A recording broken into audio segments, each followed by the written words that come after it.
I rented the car on a Wednesday afternoon in Phoenix, Arizona. It was supposed to be a simple 3-day trip, drive north, attend my cousin's funeral in Flagstaff, then come back. My own car had broken down the week before, so a rental was my only option. The heat outside was brutal, the kind that makes the asphalt shimmer. Inside the rental office, the air conditioner hummed weakly as a tired-looking employee slid a set of keys across the counter. The car was a grey midsize sedan. Nothing special. No dents, no scratches. Just old. When I opened the driver's door, a wave of cold air mixed with something else hit me. A faint, metallic smell. Like old coins or wet rust. I assumed it was just the cleaning chemicals. I didn't think much of it. I wish I had. I threw my bag into the backseat and started the engine. The radio flickered on by itself, static hissing before settling into a low-volume talk show. I turned it off immediately. Silence felt better. As I pulled out of the lot, I noticed the mileage sticker on the windshield.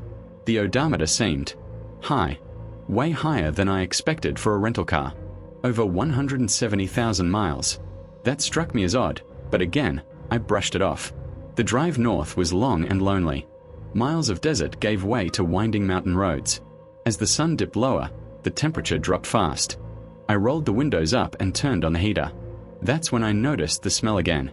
Stronger now. Coppery. Almost like dried blood. I checked the seats, the floor mats, even the trunk at a rest stop. Everything looked clean. Spotless, actually. By the time I reached Flagstaff, it was fully dark. Snow lined the streets, a sharp contrast to the desert heat I'd left behind. I parked outside my motel and sat in the car for a moment, gripping the steering wheel. There was a strange pressure in my chest. Not fear exactly. More like discomfort.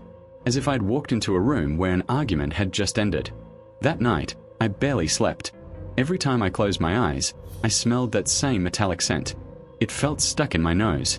The next morning, I headed to the funeral. The car started without trouble, but the radio turned on again by itself. This time, I didn't turn it off right away. A local news station was playing. Authorities are still searching for a missing woman last seen near a rental vehicle. The signal cut out into static. I stared at the radio, my heart pounding. I told myself it was coincidence. It had to be. After the funeral, I drove back to the motel, emotionally drained. That's when I noticed something new. On the passenger side floor mat, there was a dark stain. Small. Irregular. I was sure it hadn't been there before. I touched it with my finger. Sticky. I went inside the motel bathroom and scrubbed my hand raw. When I came back out, the stain was gone. Completely gone.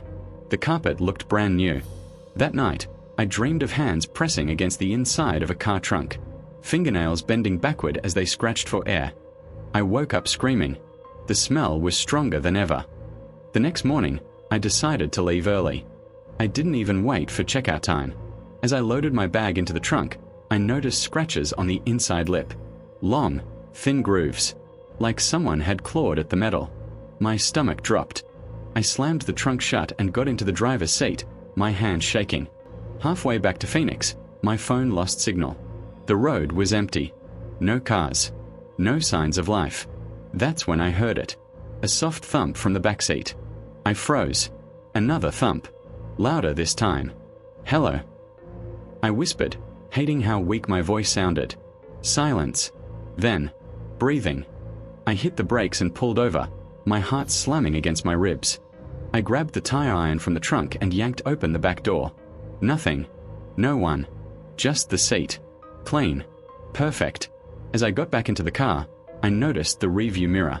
For just a second, I saw a shape behind me. A woman.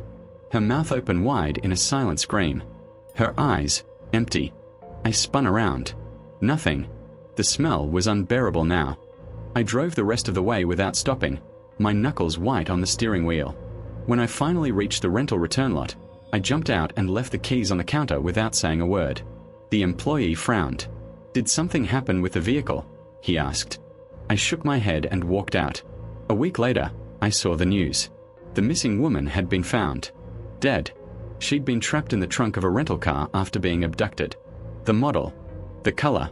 The license plate. It was the same car. I checked my hands. I swear I could still smell copper.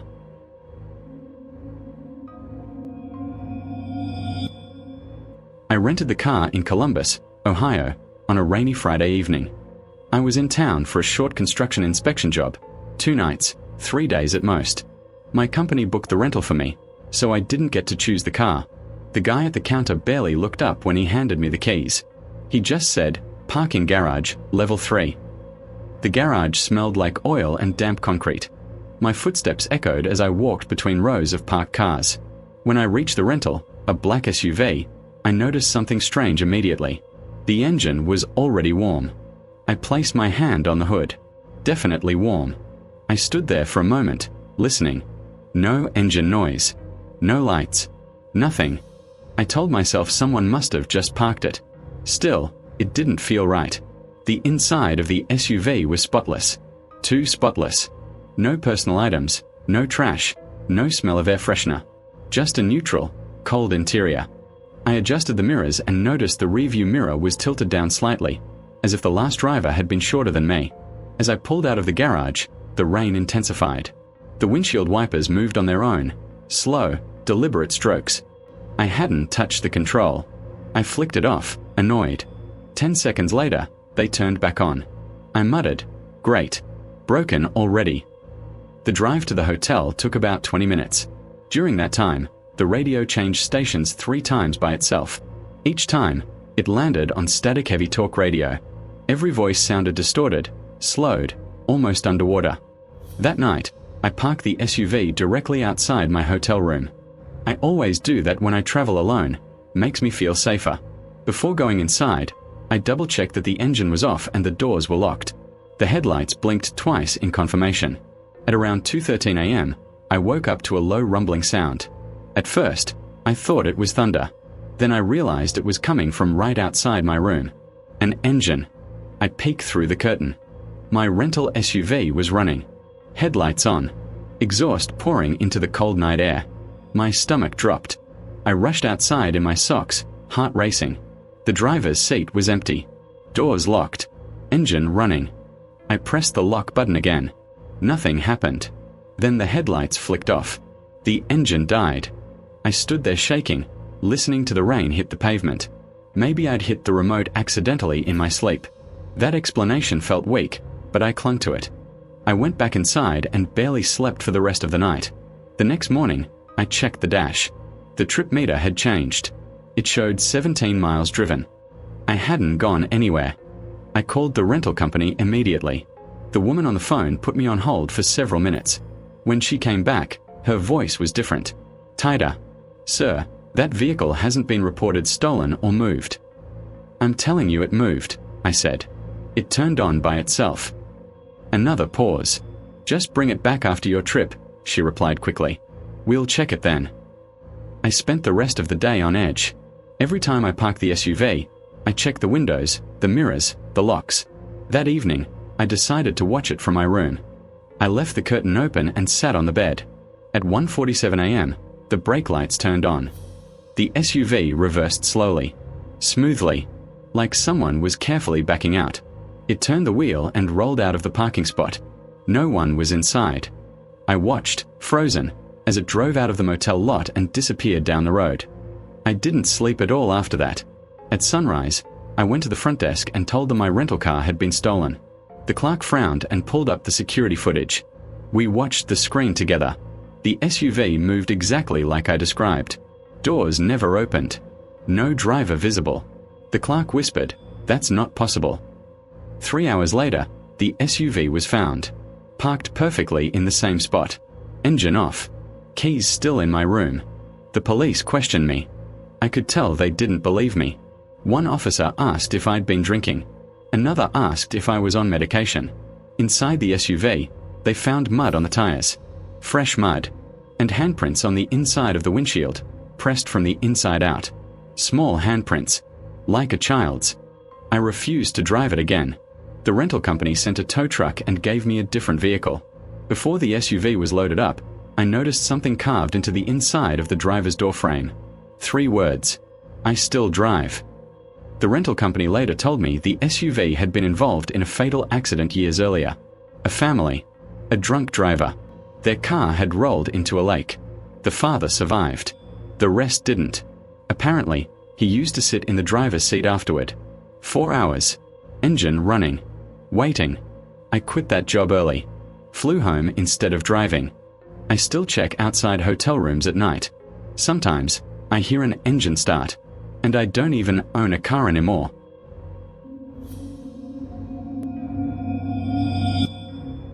I didn't plan on renting a car that night.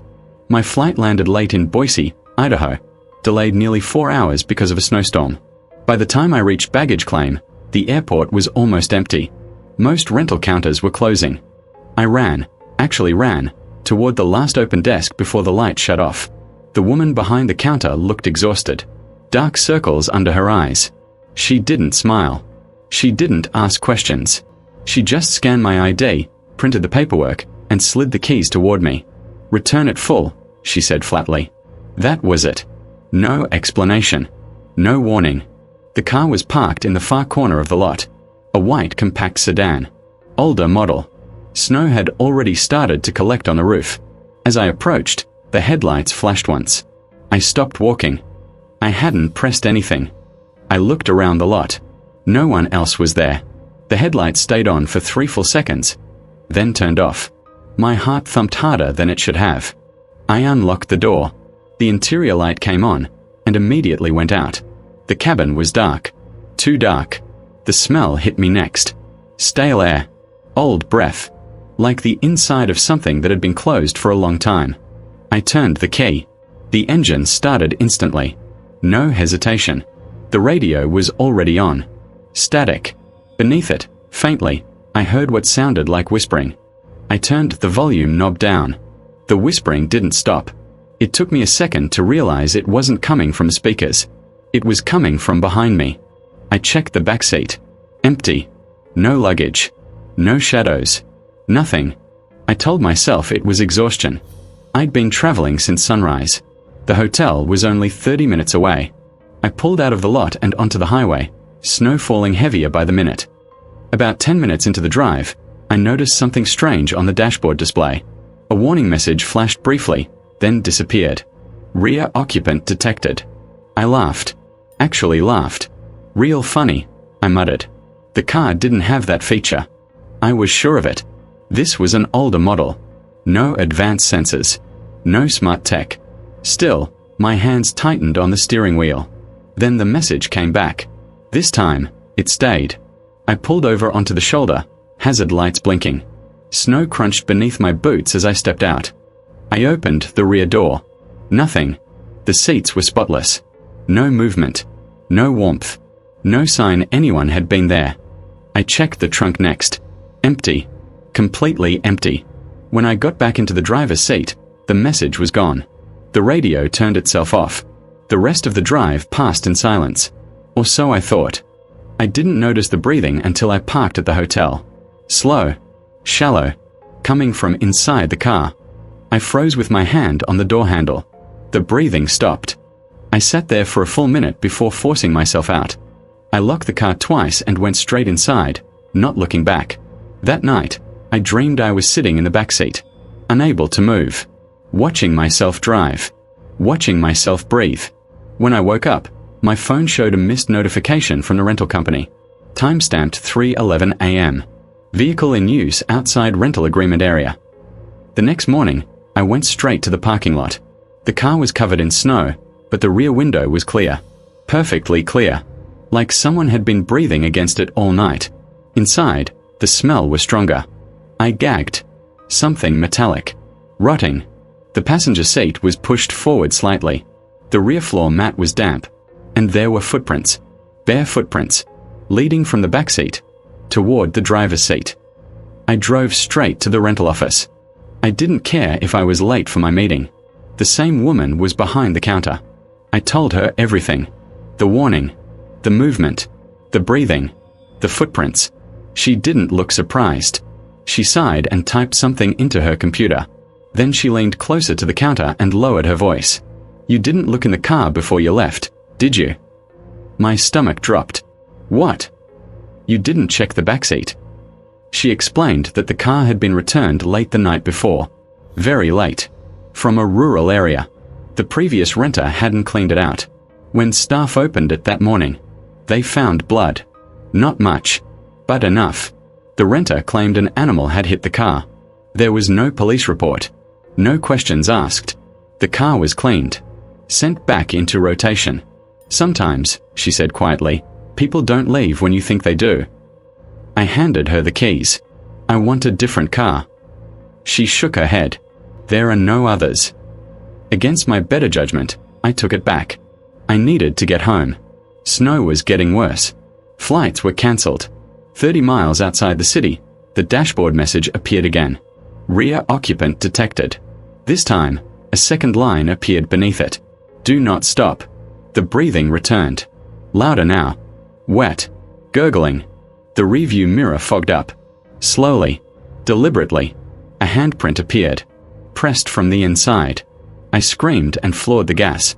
The car accelerated smoothly. Too smoothly. Faster than it should have been able to go.